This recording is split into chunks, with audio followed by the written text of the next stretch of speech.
To his friend Caecilius Maximus 100, though not only friends who were with me at the time, but also people at large with their comments appear to have approved my action.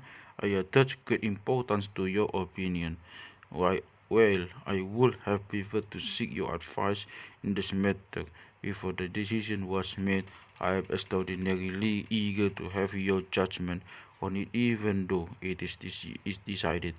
I had hurried off to Etruria to lay the foundations of a public building at my own expense, for I had been granted leave from my prefecture of the treasury.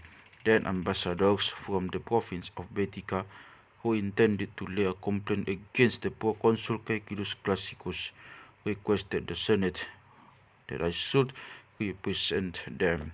My colleagues, excellent men, bound to me by close ties of affection, tried to excuse and extricate me with prefatory mention of the necessary duties which we reserve. The decree of the Senate was quite laudatory, to the effect that I should be assigned to the provincials as the protector, provided that they obtained my consent. The ambassadors were again answered in, and again sought me. By then I was preferred as their advocate. They begged for my local support, which they had enjoyed against Babius Massa, and they claimed my former attachment to them as patron. The agreement of the Senate ensued in the clearest terms, and this usually heralds a formal decision. Then the stated conscript fathers, I no longer believe that I have advantageous reasons for exemption. Both my unassuming words and my argument won approval. When impelled me, what impelled me to follow this plan was not merely anonymity of the Senate, though this was the weightiest reason, but also certain other aspects of lesser account which were none the less relevant. I remembered that our predecessors had no their own initiative pursued with accusations injustices inflicted even on individual foreigners, and this induced me to believe that it would be all the more contemptible to disregard the rights of states who receive us as their guests.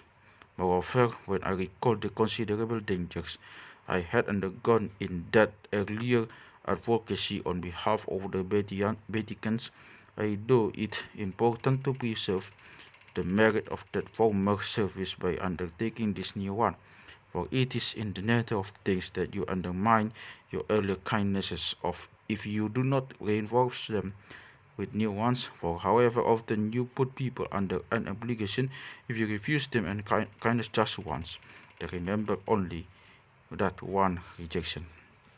I was I was further motivated by the fact that Classicus has died, and thus what is often the most melancholy feature in cases of this kind, namely the hazardous plight of a senator, was not in question.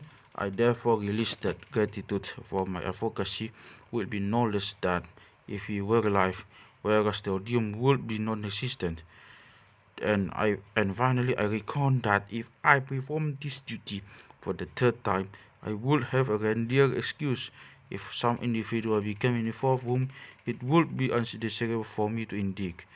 There is, after all, some limit to be set on all obligations, then to the best excuse for remaining free, then is thou bow to the authority now. You have heard the motives for my strategy.